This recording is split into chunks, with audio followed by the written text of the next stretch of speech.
If more people have health care in America, it's going to cost taxpayers less dollars because they don't have to be paying the uncompensated care. And the law says, and Democratic House Leader Hakeem Jeffries is joining us right now, and he can confirm this, the law requires public hospitals, they have to care for a person when they show up, whether they have insurance or not. Correct, Democratic Leader Jeffries?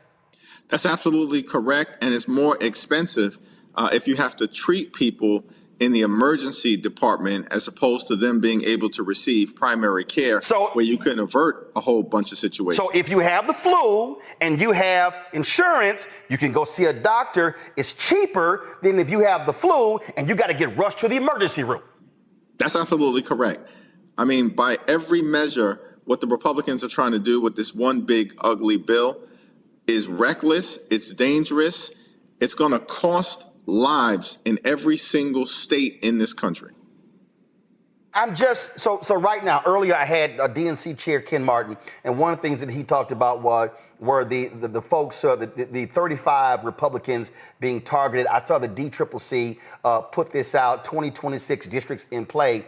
And what I've been saying to people, Leader Jeffries, is very simple. And that is, listen, Democrats in the House are going to vote against this particular bill. Is your strategy to target, folks, come on, go to my iPad. Is your strategy to target, tell people to call these individuals and say, you need to vote against this bill or you're going to pay the price at the ballot box in 2026 because this bill can die in the House if you get, how many people, what, 5 Republicans to vote against it or 6? What's the number?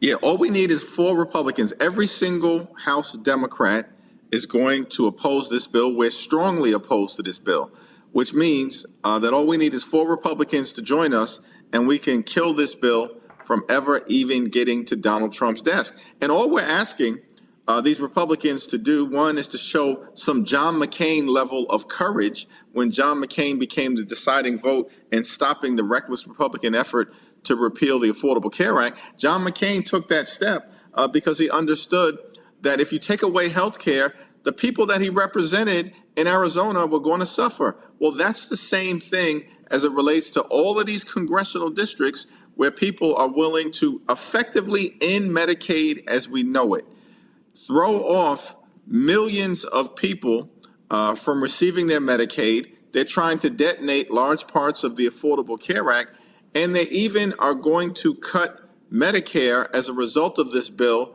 by more than $500 billion. This is extraordinary, Roland. It is the largest assault on health care in American history. What jumps out at me as well, you talk about the people, SNAP benefits. We were just showing the House Rules Committee. We were going to have Congresswoman Shontel Brown on, but she's introducing an amendment to deal with that. I mean, how in the world can you sit here and offer billions of breaks to people making $200,000, $300,000, $400,000, $500,000, massive corporations, lowering the corporate tax rate from 35 to 21%, and you have no problem with people starving, dying from food insecurity, and what, this average SNAP benefit is what, $3 or $4, maybe $5 a day?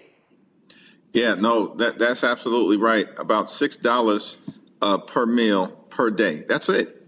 And you're talking about massive tax breaks to wealthy corporations and to the billionaire donors of the Republicans. And then they want to stick everyday Americans with the bill, rip away health care, rip away nutritional assistance, as you've indicated, the largest assault on nutritional assistance in American history. Literally, Roland, these people are ripping food from the mouths of children, veterans, and seniors. This is extraordinary stuff. And so we're going to continue to keep the pressure on these extreme MAGA Republicans in the House. The problem is that what we've seen all year is that when Donald Trump says jump, they just ask the question, how high? These people aren't functioning as they should, consistent with the Constitution, a separate and co-equal branch of government, looking out for the people that they're supposed to represent. They basically have been rubber stamps for Donald Trump's extreme agenda. So What are you saying to your caucus? What are you asking people to do? Because the reality is, yes, it passed the House, it went to the Senate, and they have to now reconcile. This bill is not guaranteed it will get passed. Will it likely get passed? I personally think Republicans are going to bend their knee. But the reality is the bill can be stopped. You don't have to have these massive cuts to hurt people. What do you want the people? We've got nearly 6,000 people watching live right now, just on YouTube, more on Facebook and our app. People are listening. What do you want people to do right now? They cannot wait. There's still time. Yeah, absolutely. You just got to make sure that you reach out to your member of the House of Representatives to share your perspectives as to whether you want health care to be cut for millions of Americans. Do you want food assistance to be cut?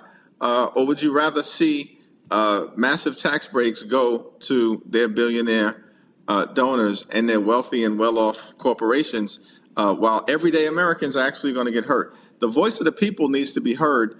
And if you have a member of Congress who shares your values, then urge them to keep pressing on and making the case. If there's a member of Congress that represents you who does not share your values, who's voting against your interests, then of course you have the First Amendment right to express yourself to them to make sure that you are communicating the fact that you have an expectation that they're going to defend the health care of the American people, defend nutritional assistance, defend veterans, defend higher education. These people are going after Pell Grants in this bill. They're going to make it more expensive for people to get a college education. That's going to fall disproportionately on communities of color. And they are going after utility costs in a way, because they are attacking the clean energy economy. It's going to cause utility costs to increase for millions of Americans by hundreds of dollars per year. Well, I certainly hope the DNC and other folks are going to be doing robocalls to those congressional districts, are going to be hitting people because, again, we're talking massive impact, billions of dollars impacting cities, counties, states, school districts. You ought to see Trump targeting blue areas. If you're elected to office, you're supposed to be representing Democrats and Republicans, liberals and conservatives, voters and non-voters, and we're not seeing that. And this is crucial, and there has to be a sense of urgency, Leader Jeffries, from everybody. And I would hope that Democratic members are going to be on every single day challenging, pushing folk to get them to understand that they're going to be hurting regular Americans, especially folks who don't make $200,000 or more, especially with the median household income in America being 80 grand. That's right. It's an all hands on deck moment, and we've said everybody's got to lean in aggressively. Maximum engagement, communicating with the American people, pressing our Republican colleagues, and doing everything that we can over the next several days to try to stop this bill from moving out of the House of Representatives. All right, Leader Jeffries, I know you're busy. You got to go. I appreciate you joining us. Can't wait to have you back.